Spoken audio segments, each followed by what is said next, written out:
من أعظم القصص التي ذكرت في القرآن الكريم قصة ذي القرنين في سورة الكهف.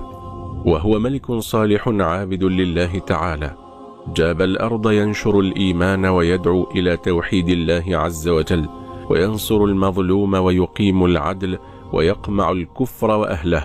وهو الذي بنى السد على يأجوج ومأجوج ليدفع به الأذى الذي كان يأتي منهم، وسمي بهذا الاسم لأنه ملك فارس والروم، وقيل لأنه بلغ قرني الشمس شرقا وغربا وملك ما بينهما من الأرض. ولكن هل كان ذو القرنين عليه السلام نبيا أم عبدا صالحا؟ انتشرت الكثير من الأقاويل حول حقيقة ذي القرنين عليه السلام، فمنهم من قال إنه كان نبيا، وآخرون يدعون أنه كان ملكا من الملائكة. وذكر في بعض هذه الروايات أنه الإسكندر المقدوني، وهذه كلها لا وجود لها من الصحة، وإنما كان ذو القرنين عليه السلام عبدا صالحا.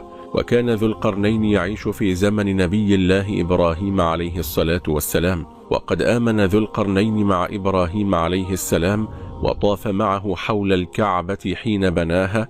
وكان ذو القرنين يتمنى أن يصبح العالم كله على الإيمان والتوحيد، ومن أجل ذلك جهز جيشا كبيرا ليخرج به ليدعو الناس إلى عبادة الله وتوحيده، فأكرمه الله عز وجل وهيأ له كل الأسباب التي تعينه على تبليغ هذه الدعوة المباركة. فطاف ذو القرنين مشارق الأرض ومغاربها، وقد آتاه الله عز وجل كل ما يحتاج إليه وهيأ له كل أسباب النصر والتمكين.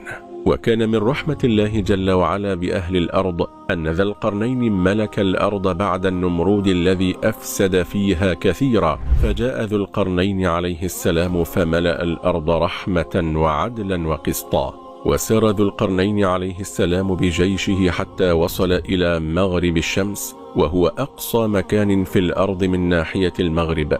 فلما وصل إلى هذا المكان نظر ذو القرنين إلى الشمس فرآها وكأنها تغرب في المحيط الذي أمام عينه، ووجد في هذا المكان قوما كافرين فدخل عليهم ومكنه الله عز وجل منهم، ثم خيره بين تعذيب أهل هذه الأرض أو العفو عنهم ونشر العدل بينهم. فكان ذو القرنين عليه السلام في قمة الرحمة والعدل، فقال: أما من ظلم واستمر على شركه وكفره بالله جل وعلا فسوف نعذبه، ثم إذا مات على كفره فإن الله سيعذبه عذابا شديدا، وأما من آمن واتبعنا على الإيمان والتوحيد فسيكافئه الله عز وجل بأعظم الجزاء في الجنة، وفوق ذلك سنقول له في هذه الدنيا من أمرنا يسرا ونكرمه غاية الإكرام. وبعدما وصل ذو القرنين إلى مغرب الشمس بدأ رحلته الثانية الطويلة إلى مشرق الشمس. وكان في طريقه الطويل لا يمر بقوم إلا نصره الله عز وجل عليهم وأخذ يدعوهم إلى الإيمان والتوحيد، فمن أطاعه منهم أكرمه، ومن أصر على الكفر أذله واستخدمه في خدمة جيش المؤمنين. وظل هكذا حتى وصل إلى المكان الذي تشرق منه الشمس، فرأى أمة عجيبة ما رأى في حياته كلها أمة أعجب منهم. لقد رأى قوما حفاة عراة ليس لهم بناء ولا بيوت يستظلون فيها من حر الشمس وبرد الريح، وليس لهم أشجار ولا جدران، وكانوا قد حفروا لأنفسهم سراديب تحت الأرض ليدخلوا فيها حتى تحميهم من حر الشمس. فلما جاءهم ذو القرنين أخذ يعلمهم كيف يبنون بيوتا تحميهم من حر الشمس وتقيهم من برد الريح. ودعاهم ذو القرنين إلى الله جل وعلا، ثم ودعهم ذو القرنين وانطلق في رحلته الثالثة، فسلك طريقا ثالثا بين المشرق والمغرب يوصله إلى جهة الشمال حيث الجبال الشاهقة المرتفعة. ووصل ذو القرنين إلى منطقة بين جبلين كبيرين عند بلاد الترك، فوجد هناك قوما متخلفين لا يكادون يعرفون لغة غير لغتهم، وكانت لغتهم غريبة وصعبة، حتى إن ذا القرنين عليه السلام لم يستطع أن يفهمهم إلا بواسطة ترجمان. وبعدما تحدث معهم ذو القرنين عليه السلام علم أنهم يعيشون مأساة حقيقية، ذلك أنهم يعيشون بالقرب من جبلين متجاورين، ومن وراء الجبلين تعيش أمة متوحشة وهم قوم يأجوج ومأجوج، وهم من ذرية يافث بن نوح عليهما السلام، وكان لهم أشكال وأحجام كبيرة، وكانوا كفارا لا يؤمنون بالله جل وعلا، وكانوا لصوصا يعيشون على السلب والنهب والسرقة. فإذا دخل الليل خرجوا من وراء الجبلين إلى هؤلاء القوم، فأكلوا زروعهم وثمارهم وسرقوا مواشيهم وأغنامهم، حتى أصبح هؤلاء الناس جوعا لا يجدون طعاما ولا شرابا بسبب ما يفعله يأجوج ومأجوج.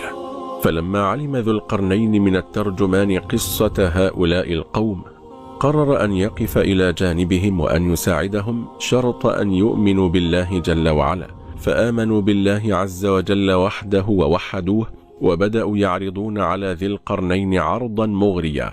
قال الله تعالى: قالوا يا ذا القرنين إن يأجوج ومأجوج مفسدون في الأرض، فهل نجعل لك خرجا على أن تجعل بيننا وبينهم سدا؟ قال ما مكني فيه ربي خير فأعينوني بقوة أجعل بينكم وبينهم ردما، فإنه لا حاجة لي في مالكم، فقد آتاني الله عز وجل خيرا مما آتاكم، ومنحني من مظاهر التمكين والقوة ما جعلني زاهدا في أموالكم. وهنا بدأ ذو القرنين عليه السلام يفكر في أفضل طريقة يستطيع من خلالها أن يسد الطريق على يأجوج ومأجوج، فلا يستطيعون بعد ذلك أن يخرجوا على هؤلاء القوم المساكين. وبعد تفكير عميق، رأى ذو القرنين أن أفضل وسيلة هي أن يردم الحاجز الذي بين الجبلين، وهذا بفضل الله عز وجل ورحمته وحكمته التي آتاها ذا القرنين عليه السلام. وبالفعل أصدر ذو القرنين أمره لهؤلاء القوم بأن يحفروا الأرض التي بين الجبلين حتى يلقي فيها أساسا متينا ليبني عليه ذلك السد، فحفروا معه حتى وصلوا إلى مكان عميق. ثم بدأ ذو القرنين في وضع الأساس في تلك الحفرة، فوضع فيها صخورا ورمالا، ثم طلب من القوم أن يأتوا إليه بقطع النحاس الكبيرة. وكانت هذه المنطقة غنية بالحديد والنحاس، كما أنها غنية بأشجارها وغاباتها ودوابها المختلفة التي تنقل كل هذا من الأماكن البعيدة. ثم أمرهم بأن يوقدوا نارا تحت النحاس، فلما ذاب النحاس صبه فوق الصخور التي في هذه الصخرة، وبذلك أصبح الأساس قويا متينا. ثم طلب منهم ذو القرنين بعد ذلك أن يأتوا إليه بقطع الحديد الكبيرة، فلما جاءوا بها أخذها ذو القرنين وبدأ يضعها فوق بعضها البعض، وما زال يضعها فوق بعضها البعض حتى وصل إلى حافة الجبلين. ثم أمرهم بإيقاد النار تحت ذلك الحديد، ثم أمر مجموعة أخرى بأن يأتوا إليه بالنحاس، فجاءوا بالنحاس فأمرهم بأن يشعلوا تحته نارا. فلما تم صهر الحديد في الممر وتم صهر النحاس في القدور، جاءت المرحلة الأخيرة.